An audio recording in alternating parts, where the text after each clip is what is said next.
Hej, jeg hedder Anfinn. Og jeg hedder Marius. Jeg har mødt masser af mennesker, som har betvivlet, at Jesus nogensinde har eksisteret. Det vil vi gerne give 3 grunde til, at vi tror på, at han har. Vidste du, at vi lige så godt kan rive Caesar, Platon og Aristoteles ud af historiebøgerne?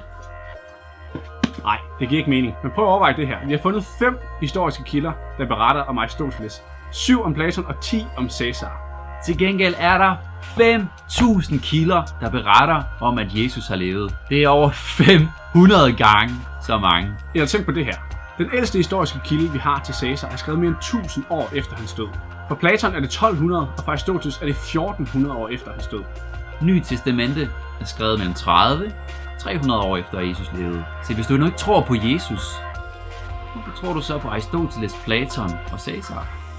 Ja, tænker du måske. Bibelen fortæller om Jesus, men er der andre kilder, der fortæller om ham? Og ja, det er der faktisk. Selvom Nye Testamente burde være mere end rigeligt til at bekræfte, at Jesus har eksisteret, så er der faktisk også ikke-kristne historikere, som skriver om Jesus. Den jødiske historieskriver Josefus skriver blandt andet om Jakob, der var bror til Jesus. Det er selvfølgelig en indirekte henvisning, men han skriver også direkte. På denne tid fremtræder Jesus en vismand, hvis det da ellers er rigtigt at kalde ham et menneske, til han øvede forunderlige gerninger. Og romeren Tacitus skriver i år 115 om Kristus, som under Tibers regering blev henrettet under landshøvding Pontius Pilatus.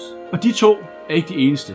Også Thallus, Plinius den yngre, Søvton og flere rabbinske kilder beretter om Jesus. 1848 udgav Karl Marx skriftet Det kommunistiske manifest. Og med det skrift, der blev Marx fader til kommunismen, der i løbet af de næste 100 år vil blive dominerende i store dele af Asien, Europa og Rusland. Men ville det give mening, hvis folk kom og sagde, at kommunismen bare ligesom var opstået af sig selv og ikke havde nogen forgangsmand? Nej, på samme måde er det med kristendommen. Verdens største folkebevægelse med over 2 milliarder følgere på verdensplan opstår ikke af ingenting. Der er nødt til at være en eller flere ophavsmænd. Og hvis det ikke er Jesus, så er vi nødt til at tilskrive det til nogle andre. Hvordan giver det mening at give nogle andre æren, som vi ikke har noget kildemateriale om, når der nu er så meget historisk kildemateriale, der peger på, at lige netop Jesus er kristendommens grundlægger?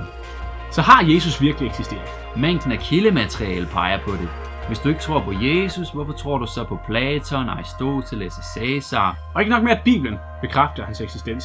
Der er også en række samtidige historikere, der bekræfter, at der har været en mand, der hed Jesus. Og til sidst, kristendommen kræver en ophavsmand. Hvis ikke det skulle være Jesus, hvem skulle det så ellers være?